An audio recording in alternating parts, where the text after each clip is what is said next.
down with Bianca Del Rio. If you've been watching RuPaul's Drag Race, and everybody's saying it, everybody's saying she is the star of the season. She's the most entertaining of all the drag stars on the show.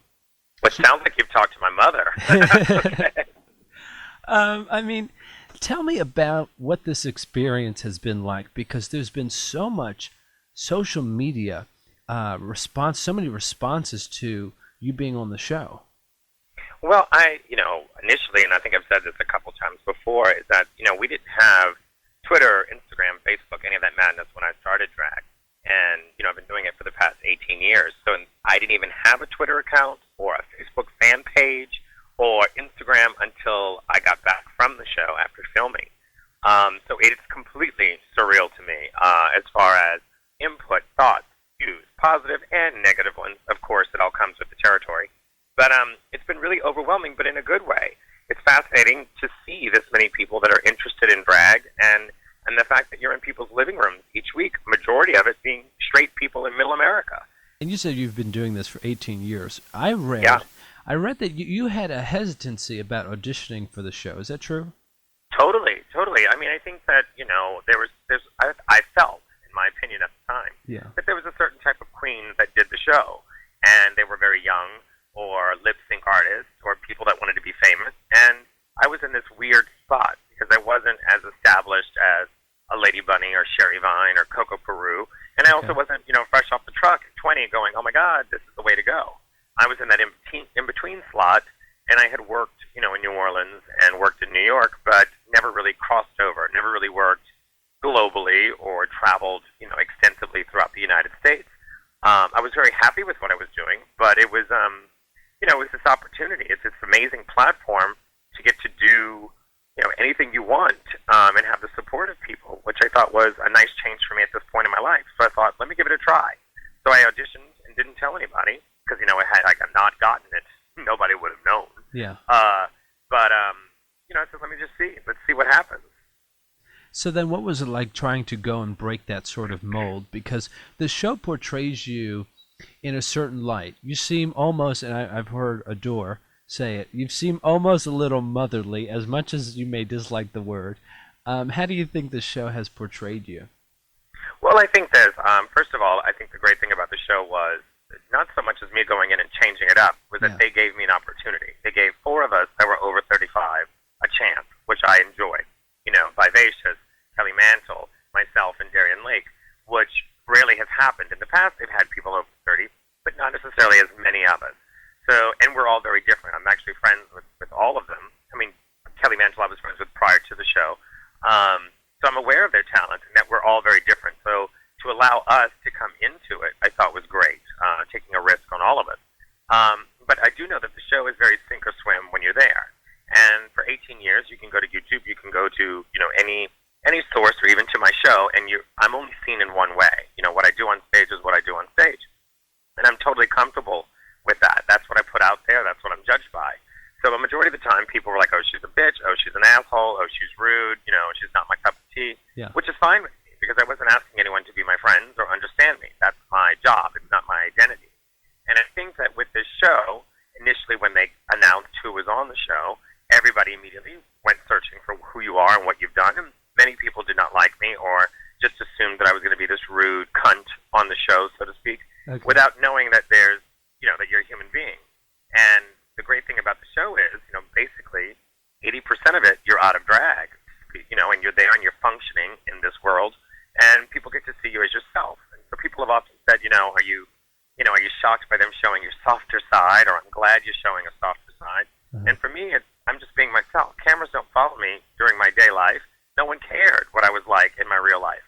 So this is the first time people get to see it. So for me, I'm not shocked by it. My friends know that's how I am. So it's interesting when you're labeled or when you're looked at in a different way, but it is just my nature and it is how I am. Yeah, I mean, was there a game plan going in or certain things that you might change? Because, we mentioned the different ways that people are looked at on the show. Were there any regrets or things you might have changed? I think that, a lot of personal things, like, oh, I should have maybe done this hairdo, or maybe I should have done that. I think I made peace with all of it when I left the show. I remember, getting on a plane and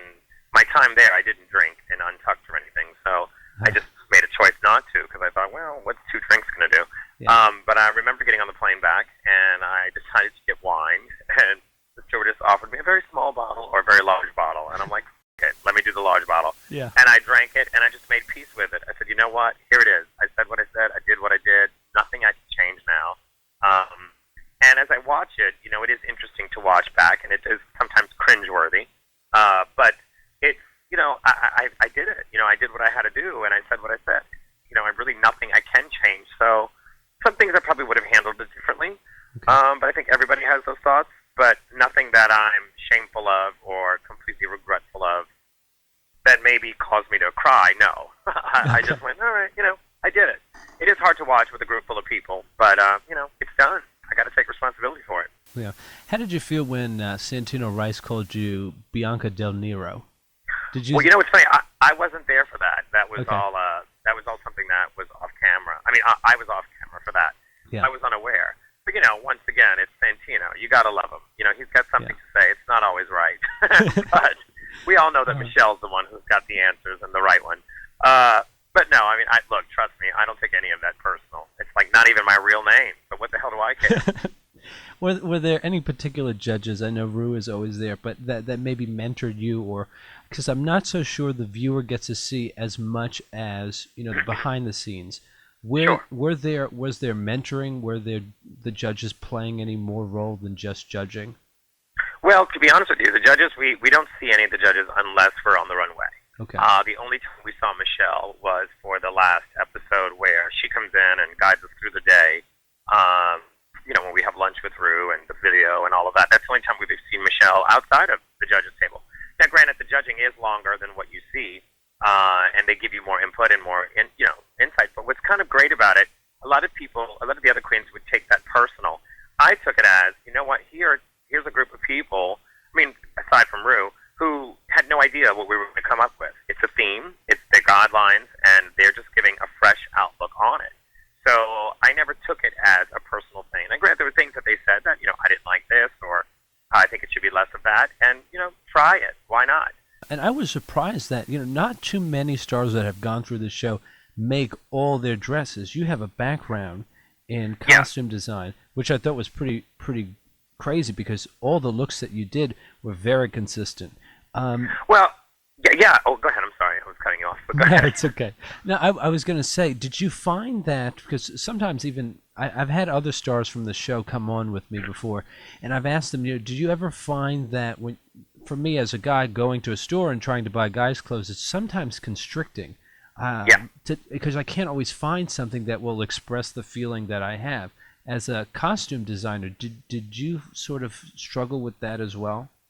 Well, I think what's very difficult for me in the situation that I'm in, and like I said, once again, going back to comments people make, and, you know, the show is dissected, and many people have said, you know, oh, well, I base a lot of things on the same silhouette. I like what I like, just as Courtney likes to be naked, just as Jocelyn likes to wear bikinis, just as, anybody from the group, you know, everybody has their preferences in their life. I'm not a sexy, flat hair, shake and go girl. I don't possess those looks. So for me, at 37, 38, when we film the show, I have a set idea of what I like on me.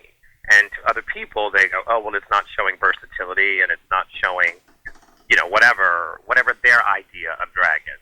My point is, I said I would rather have a consistent look that's polished than to have 12 off-the-rack looks that are unpolished. Mm-hmm. And, you know, there's things that I tried that were different for me. And, you know, it's not going to work. Many people were like, oh, she doesn't wear anything short. Does she have legs? I don't like to wear long things. But, you know, when I did, it's like, oh, she's got legs. It's like, you know, I think it's funny that you can't always please everybody, but there is a certain aesthetic to what I like and what I do. You know, we have some audience questions that people were tweeting in when they found out we were going to have you on the show. They wanted to know, Jordan, who is in New York, wanted to know how Hurricane Katrina, these are the heavy questions now, okay. How Hurricane Katrina maybe affected your character or the drag star that you play, and the style that you had versus, you know, how the style that you had before you came to New York. Well, the crazy thing about Katrina is, yes, I am from New Orleans, and yes, I was there when it all happened. Yeah. I didn't experience an ounce of what people had gone through. So by no means do I have a pity story or anything. I didn't lose anything. You know, it was very, very minimal as far as I was concerned. And what had happened was we weren't allowed back in New Orleans, which is for over a month, which is why I then was traveling around, and that's when I decided to stay in New York. But the great thing about it, not the great thing, but the thing that shifted in my life when it happened is I was 30, and I was working 5 days a week, for 10 years in a bar there. And I called it the Golden Handcuffs, where I was treated well and I enjoyed it, but I really wasn't fully happy. So moving to New York was a personal choice and just like, sure, let's do it. The great thing about New York is, New York is either works for you or it doesn't. And at the time I was ready for the challenge, and it shifted my life in a great way. I'm still doing the same things I was doing in New Orleans, working in nightlife and working at a costume shop, but I was doing it on a larger scale because it's New York. So of course there's more opportunity, more options, more choices in life, and it's definitely changed me in a way of, wow, this much time has passed and this much has happened. But we also live in an age now where everything's documented, so you can see all of it, to see the transitions and changes and things.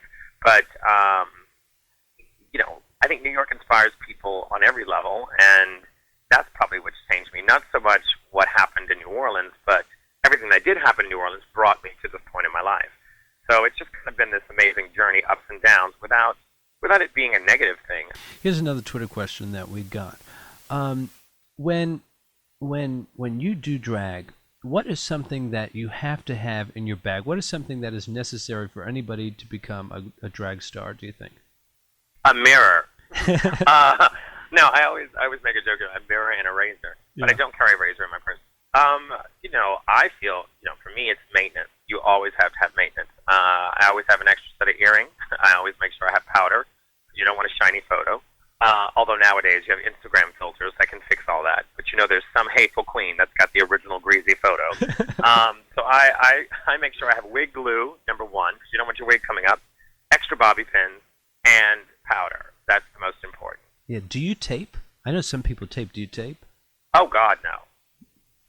No. I wear like 20 pairs of pantyhose. Oh, tape my face or tape other areas? Oh, tape my face. No. That's too much work. No. How about something we wouldn't have known about you? Because in that last episode before the finale, you show a softer side and you talk about you're more sensitive there. Something that we may not know about Bianca Del Rio beyond this show. Well, I think that what's funny is with the show, it has shown the normal side of me. Yeah. So I don't know anything now would really be that shocking. That I like to read more than people. I like to read books. I have 2 dogs, Samson and Delilah. Nothing really crazy, I like a schedule. I like to work. I don't vacation.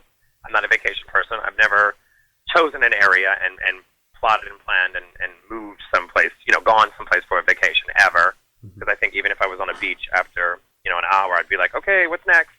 I've been fortunate enough to get to travel and work, so I've gotten to see many places, but I'm not a big vacation person at all, and I don't like a lot of downtime. Okay. And what do you think is next for you? Where do you go from here? Well, the great thing is, now that you're on this larger platform, 2 things I'm doing. I'm working on a one-woman, one-person show that I'll be doing in the fall, which I'll be able to travel with, not necessarily in a bar, but more in a cabaret setting, which I'm looking forward to, more of a sit-down show. And then I'm also working on an independent film that a friend of mine and I had started crowdfunding prior to Drag Race earlier. And we raised $35,000. It's a film called Hurricane Bianca. And we stopped fundraising because I went to go do the show. And now that the show is over, we're going to do it up again and hopefully get to film next summer. It's basically a film about a guy, which most people don't realize, that you can still be fired in 29 states in America for being gay. And so it's a film about a guy that is down on his luck, gets fired, circumstances leading to him being gay. And it's a comedy, so he decides to come back and take revenge on the town as Bianca in drag and wreak havoc on the city that did him wrong. Yeah. So it's kind of like a Tootsie Mrs. Doubtfire type of film for modern day people. But it's quite funny, and it's a brilliant friend of mine that works in New York that had this idea, and so we hope to make that by next year. Sounds good, and I'll be watching. I'll make sure I catch it when it comes out. Bianca Del Rio, thank you so much for coming on and chatting with me. Thank you. I appreciate it.